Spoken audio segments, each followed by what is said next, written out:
If there's one thing you need to do, which I think is more important than most things in this world, check in, if you can, on a daily basis and make sure you give your spine an expanding life and a lengthening life. Remember, your spine ends here. It's not your head that has to lengthen.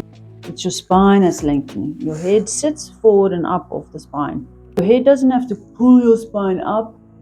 Your spine lengthens kind of up through the back or the middle of your head there. Why? You should be valuing this. Because if you sustain this freedom, you get a strong back, you get a strong spine, you get a spine. Spines are strong. Spines are naturally strong. So if you activate it and let it be itself, it's there, which means you have a spine. And these are things we need in this day and age. Or never mind, you'd always need it. So you want to have a strong back and you want to have a spine. What you also want to have is you want to have the truth of your little self, which is very little. We're just people here, But there's some gratification and satisfaction, which is the same thing, in supporting yourself physiologically, your soma, supporting your soma to be integrated and free. Because in that support, you are able to not be at the mercy of the habits. You are also able to hear yourself. So I have this nice, interesting alternative theory. Inside the spine, there's energy and there's life. The life, it's like life's over here, and in and through us, there's this life. And if you squash the life down, you don't know the truth.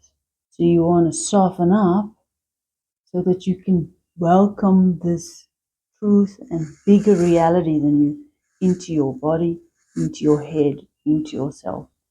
It's difficult because it requires of you to stop running around like a hamster. It's also difficult because when you stop, you confront the reality which you are, and there are external things that are difficult, or you have a bad relationship with someone close to you, you don't have any money, you should go get a job, you're actually fat and ugly and you can't bear to face that, so you've closed yourself down because you just can't bear to face the truth, and life's too stressful in any case and terrible and difficult. And the thing is, it's better to live and be courageous and true. It'll humble you, the process, which people don't really want to be, because humble is such a difficult thing to be. But it's real and it's alive, and you are supported not by your own ego or your fear or your defenses. You are supported by the energetic amazingness that is the living world, and is more real than all the other things that you are struggling with. So the peripheral things that you have to confront, when you give some space to life to flow in and through you, you can do it. You do it quietly, and you do it courageously, and you do it really. You don't live in denial. It's not in the motivational little words that you write yourself, which also have their place, but it's in the sustaining of a spine that goes into your brain, all the spinal fluid and nervous system energy and so forth. So all of that is life. And life is indestructible. Energy is indestructible.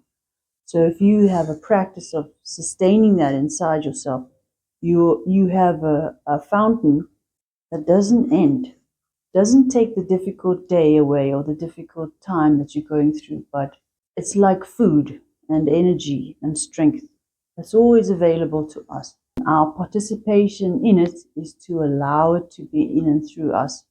We don't have to conjure it up. We have to sometimes conjure up ourselves to get into the story.